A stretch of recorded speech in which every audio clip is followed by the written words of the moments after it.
Hello दोस्तों, आज हम बात करने जा रहे हैं मार्च 2021 में रिलीज हुई एक सच्ची घटना पर आधारित movie girl in the basement के बारे में। अगर मूवी की परफॉर्मेंस की बात की जाए तो इससे IMDb रेटिंग मिली है 6.5 आउट ऑफ 10। तो ज़्यादा देर ना करते हुए चलिए दोस्तों शुरू करते हैं।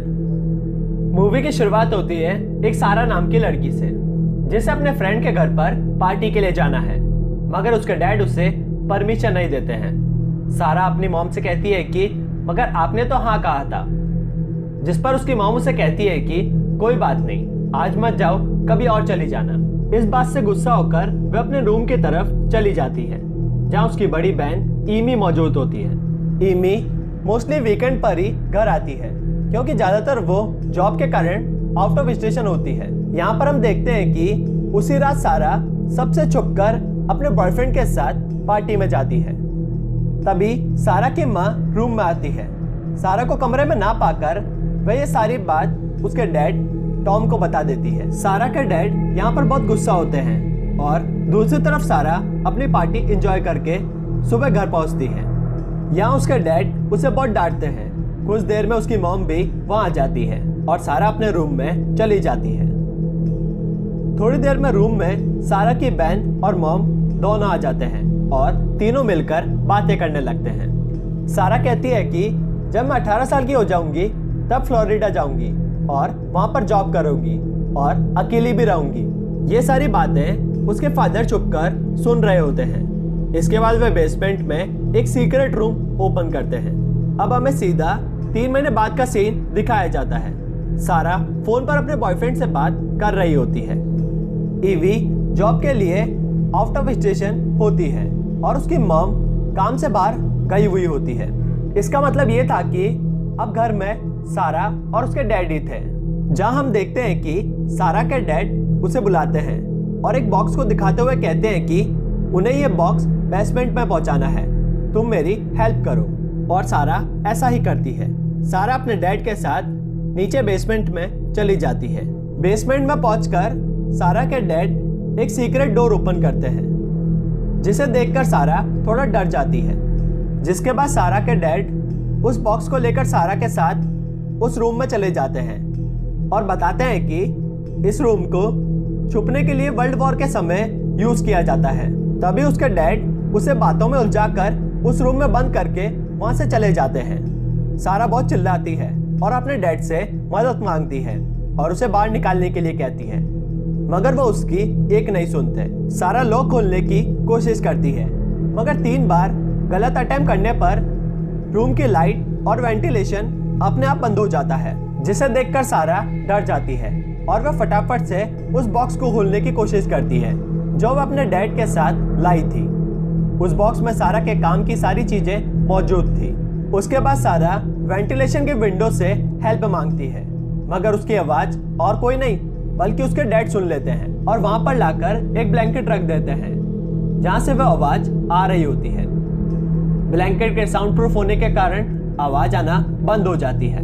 मॉम के घर आने पर वह सारा को ढूंढती है, परेशान होती है, मगर उसके डैड आराम से बैठे होते हैं। इधर सारा का चीख चीख कर बुरा हाल हो रहा होता है। वह कई बार रूम अनलॉक करने की कोशिश करती है, मगर वापस 3 बार गलत अटेम्प्ट होने के कारण फिर से रूम की लाइट और वेंटिलेशन ऑफ हो जाते हैं।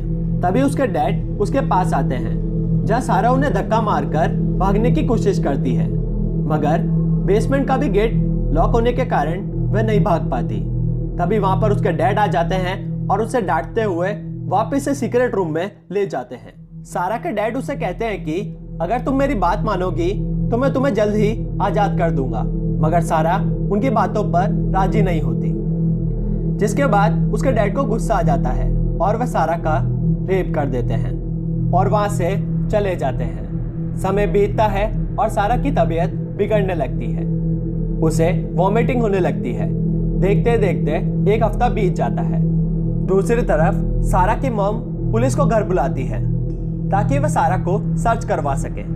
तभी उसके फादर वहां आकर पुलिस से कहते हैं कि वो बाहर जाकर हमसे दूर अपनी लाइफ स्पेंड करना चाहती थी। बात को बीच में काटते हुए उसकी माँ कहती है कि सारा सिर्फ ऐसा करना चाहती थी, उसने कभी ऐसा कुछ किया नहीं था। जिस पर पुलिस ऑफिसर कहता है कि हमको थोड़ा वेट करना चाहिए, शायद वो वापस आ जाए या फिर कॉल करे। इधर सारा का बॉयफ्रेंड सारा के बारे में पता लगाने के लिए उसके घर चला आता है, जहाँ पर उसके डैड उसे कहते हैं कि सारा अपने बचपन के दोस्त के साथ भाग गई है। देखते देखते 3 हफ्ते बीत जाते हैं। आज सारा 18 की हो चुकी है। आज उसका बर्थडे है, जहाँ पर उसके डैड उस सीक्रेट रूम में अपने साथ कुछ सामान लेकर जाते हैं, जहाँ जाकर वे केक और कैंडल्स सारा के सामने रख देते हैं और उसे कैंडल बुझाने को कहते हैं, और सारा ऐसा ही करती है। फिर वे उसे एक रेड ड्रेस पहनने को देते हैं और वे उससे उसकी विश भी पूछते हैं, जिस पर सारा आज़ादी मांगती है, जिस पर उसके डैड उसे कहते हैं कि इसमें बहुत समय है। फिर सारा एक घड़ी और टीवी मांगती है, जो उसके पिता उसे लाकर दे देते हैं, जिसके बाद सारा के पिता सारा के साथ रेप करते हैं और वहां से चले जाते हैं। अगले सीन में हम देखते हैं कि सारा स्पून और कैन की मदद से एक हथियार बनाती है, मगर इसके बारे में उसके डैड को पता चल जाता है और वे इसीलिए सारा को बहुत मारते हैं, इतना कि उसकी एक कलाई टूट जाती है। अब 1 साल गुजर चुका होता है। सारा जो कि प्रेग्नेंट हो गई है, उसे एक दिन अचानक से बहुत तेज पेन होने लगता है और वे एक लड़की को जन्म देती है, जिसका नाम वह मैरी रखती है, जिसे देखकर टॉम खुश नहीं दिखाई देता और ये सिलसिला 4 साल तक चलता रहता है। अब सारा दूसरी बार प्रेग्नेंट हो गई थी और इधर सारा की मॉम टॉम से कहती है कि वो सारा को बहुत मिस कर रही है, जहाँ टॉम उसे कहता है कि सारा का प्रमोशन हो गया है, जहाँ सारा की मॉम ये बात इग्नोर कर देती है और कहती है कि क्यों ना हम एक ऐसे व्यक्ति को बुलाएं जो कि हमारी सारा को ढूंढने में मदद करेगा, मगर टॉम मना कर देता है और वहां से चला जाता है। दूसरी तरफ टॉम सारा और उसकी बेटी के लिए एक टीवी अरेंज करता है, जिसे देखकर वे दोनों काफी खुश हो जाते हैं। अब सारा फिर से एक लड़के को जन्म देती है, जिसका नाम वो माइक रखती है। एक दिन मैरी को बहुत तेज बुखार आ जाता है, जिस पर टॉम उसे एडल्ट की दवाई लाकर दे देता है। इस पर सारा और उसके डैड के बीच में झगड़ा हो जाता है। कुछ दिनों बाद सारा का बॉयफ्रेंड फिर से उसके घर आता है, जहाँ उसकी मुलाकात ईमी से होती है और वह सारा के डैड से हुई बातें ईमी को बताता है, जिस पर ईमी उसे कहती है कि मुझे लगता है कि शायद डैड ने उसे कहीं पर छुपा दिया है। तभी हम दूसरी तरफ देखते हैं कि सारा फिर से प्रेग्नेंट हो जाती है। इधर सारा की मॉम टॉम से झगड़ा करती है। तभी ईवी आती है और कहती है कि आप हमेशा उसे डांटते थे। डैड और ईवी के बीच में ये बात हो ही रही होती है कि तभी उसकी मॉम वहां से उठकर चली जाती है और उसका डैड उसके पीछे पीछे उसे मनाने के लिए चले जाते हैं। तभी बेसमेंट की चाबी वहीं सोफे पर गिर जाती है। ईवी बेसमेंट की चाबी लेकर बेसमेंट की तरफ जाती है, जहां उसे बहुत सी चीजें दिखाई देती है, जिन्हें देखकर वह हैरान हो जाती है। लेकिन इससे पहले कि वो कुछ समझ पाती, वहां पर टॉम आ जाता है और उसे वहां से बाहर ले जाता है। कुछ दिनों बाद सारा एक और लड़के को जन्म देती है, जिसका नाम वो थॉमस रखती है। सारा इस बार अपने डैड से विनती करती है कि वो थॉमस को अपने साथ बेसमेंट से बाहर ले जाएं, जिस पर टॉम थोड़ा सा सोचता है और उसके बाद वह उस बच्चे को एक टोकरी में अपने ही घर के बाहर ले जाकर रख देता है। उस टोकरी में एक नोट भी लिखा होता है, जहाँ लिखा होता है कि मॉम, मैं सारा, ये मेरा बच्चा है। फाइनेंशियली क्राइसिस के कारण मैं इसे नहीं पाल सकती, इसीलिए मैं इसे आपके पास छोड़कर जा रही हूँ। उसकी मॉम उस बच्चे को लेकर अंदर आ जाती है। तभी टॉम को उस टोकरी में एक और नोट मिलता है, जिसमें लिखा होता है कि डैड ने मुझे बेसमेंट में बंद करके रख रखा है। यह देखकर टॉम को गुस्सा आ जाता है और वह बेसमेंट में जाकर सारा के साथ इंटीमेट होकर उसे पनिश करता है। साल बीतते जाते हैं और सारा प्रेग्नेंट होती जाती है और दूसरे तरफ सारा के बच्चे भी बड़े हो रहे थे। तभी एक दिन टॉम सारा की बेटी मैरी को कंटिन्यूसली देखता रहता है। सारा अपने डैड के इरादे पर रख लेती है और वह अपनी बेटी को आंचल में छुपा लेती है। सारा ज्यादातर अपनी बेटी की वजह से परेशान थी, क्योंकि मैरी को अस्थमा की बीमारी थी। तभी एक दिन सारा देखती है कि छत से पानी गिर रहा है और वे जल्दी से समझ जाती है कि यहाँ का हिस्सा थोड़ा कच्चा है। सारा उसे फटाफट से खोद देती है और रात के समय बाहर की तरफ वहां से टॉर्च जलाती है। तभी एक आदमी देख लेता है, मगर वो बदकिस्मती से ये बात टॉम को जाकर बता देता है। जिसके बाद टॉम फटाफट से बेसमेंट की तरफ जाता है और वहां जाकर वो सारा को बहुत बुरी तरीके से मारता है, जिससे इस बार सारा का बच्चा मिसकैरेज होने की वजह से मर जाता है। जिसके बाद टॉम उस मरे हुए बच्चे को ले जाकर दफना देता है। दूसरी तरफ हम देखते हैं कि सारा के बच्चे बहुत दुखी होते हैं। कुछ दिनों बाद सारा टॉम से अपने बच्चे थॉमस के बारे में पूछती है, जहां टॉम उसे बताता है कि वो नेक्स्ट मंथ बेसबॉल टूर्नामेंट खेलने जा रहा है। ये सुनकर माइक भी बाहर जाकर खेलने को बोलता है और उससे पूछता है कि हम कब बाहर जाएंगे। जिस पर टॉम उसे कहता है कि जब तुम्हारी माँ मेरे साथ अच्छे से पेश आएगी। जिस पर सारा अपने डैड से सॉरी बोलती है कि उसके बच्चों ने ये सब पूछा। तब बच्चे सारा पर गुस्सा करते हुए कहते हैं कि तुमने उन्हें सॉरी क्यों बोला, हमने ऐसा क्या पूछ लिया था। जिस पर सारा उन्हें कहती है कि मैं सिर्फ तुम लोगों को प्रोटेस्ट कर रही हूँ। इस पर सारा को बहुत गुस्सा आ जाता है और वह अपने बॉयफ्रेंड को याद करती है, क्योंकि लास्ट टाइम वो उसी से मिली थी और उसी के साथ उसने अच्छा टाइम स्पेंड किया था। तभी दोनों बच्चे सारा के पास आकर उसे सॉरी बोलते हैं। तब सारा उन्हें टॉम मतलब अपने डैड के बारे में पूरा सच बताती है। इसे सुनकर बच्चे डर जाते हैं और तभी मैरी को अस्थमा का अटैक आ जाता है। तभी टॉम वहां जाता है और सारा पर गुस्सा करता है और उसे मारने के लिए अपना हाथ उठाता है।